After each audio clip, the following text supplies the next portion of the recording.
Welcome back to the program. Nigeria's fixed income market was under intense macroeconomic pressure in 2016, driving yields higher on government debt papers in reaction to inflation in steady climb. A set of analytics provided by Afrinvest research there shows moderate yields of around 13.5% on FGN Naira bonds in 2013 and 2014, but spikes on investors' jitters around the 2015 elections. Now take a look at the open market treasury auction, the yields and the tenor. The volume of sales by the central bank was up by 5% between 2015 and the year just ended, with average true yield of 12.5%. You can see the red line there was the yield, and of course the blue line was inflation. Look at where you find the coalesce towards the beginning of 2016 towards the right side of the screen.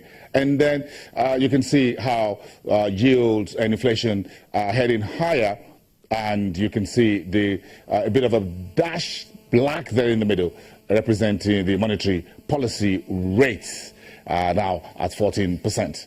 Now, let's go to the next page and look at the summary of Nigeria's treasury. That's what you find there now as the treasury bills and bonds for last year.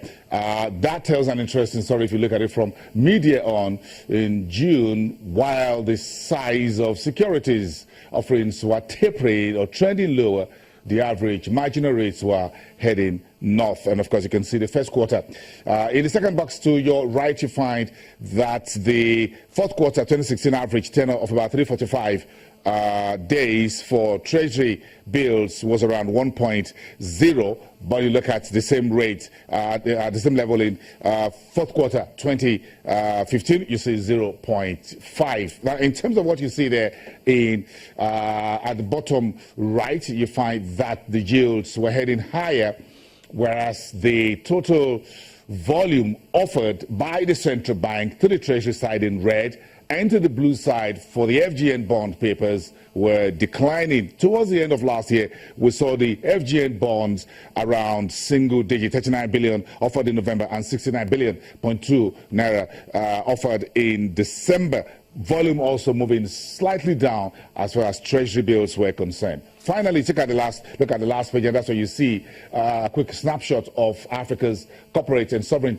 bonds vis-a-vis Eurobond. You see Nigeria's corporate Eurobonds better than South Africa's. If you take a look at that, and you can see Nigeria's, that's the yield, about 12.7% on average for Nigeria's Eurobond. That's the top line that you see there in black. Whereas the three other lines you see at the bottom of the page were the Nigeria's sovereign bonds, the South African sovereign bonds, and of course the average African sovereign yield of 2016 at about 5.9%. Nigeria's sovereign bond around 6.5, South Africa 6.1. So they were actually kind of coming together, but Nigeria's Eurobond, sovereign corporate bond, was much better. And you can see the average African yield tracking that of Nigeria and South Africa, corporate Eurobonds at the bottom there. Just a quick one there for you folks to put at the back of your mind. So, what's today looking like at the markets, where the central bank is issuing about 124 billion naira in treasury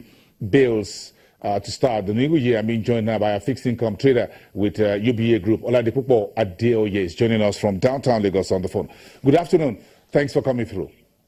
Yeah, good afternoon. Good afternoon. So what's the sentiment today with this massive treasury auction by the central bank?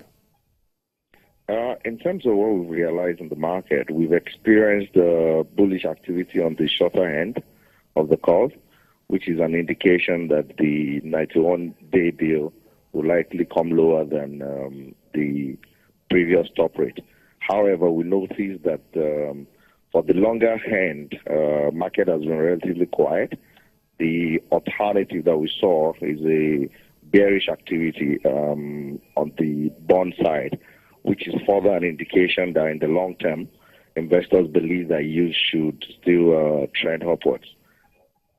So if investors and traders are a bit more interested in the short end of the treasury securities, so what does that tell about short-term expectations of interest rate, inflation, currency, and appetite for returns by those who buy these papers?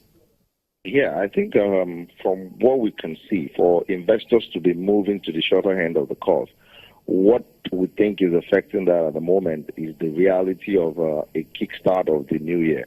But investors are also being careful because they're not particularly sure of what the mid to long term expectation is in terms of inflation, in terms of challenge around the FX or the exchange rate, as well as the general sentiment in the economy. So investors rather look at putting their investment on the shorter end while they have the opportunity to reinvest in the mid to long term points when it is clear of the direction of the economy later in the year. Yeah, that's a very nice and safe way to place it if you're an investor or a trader. Thank you very much. Oladipupo Adeoye from UBA Group downtown in Lagos for speaking to us on that, where the market is as we speak. And let's move on to a totally different story. Southern Africa, Zimbabwe, where the grain millers want the President Mugabe's administration to stop a plan to impose 15% tax on rice imports, which vie with or compete with corn as the Southern African nation's staple food. The Finance Minister, Patrick Chinamasa, proposed bringing back value-added tax on the grain, which was removed back in 2009 in his budget presentation last December. Rice has become a key staple in Zimbabwe, with imports helping alleviate food shortages as rural parts of the country have been hit by the worst drought in at least 2 decades. Okay, let's see how things are looking as far as the Islamic economy is concerned, and this is what we're looking at, how to explore. This summit is taking place in Kenya later this year to look at this, to explore how East African economies can tap into this estimated $2.3 trillion market. Kenya is hosting the second edition of this important East Africa Islamic Economic Summit from April 10 to 11. You don't want to miss that, do you? Thank you, everyone, for being part of the program today. I am Bosin Mavaye. We thank you for watching. I'll see you again.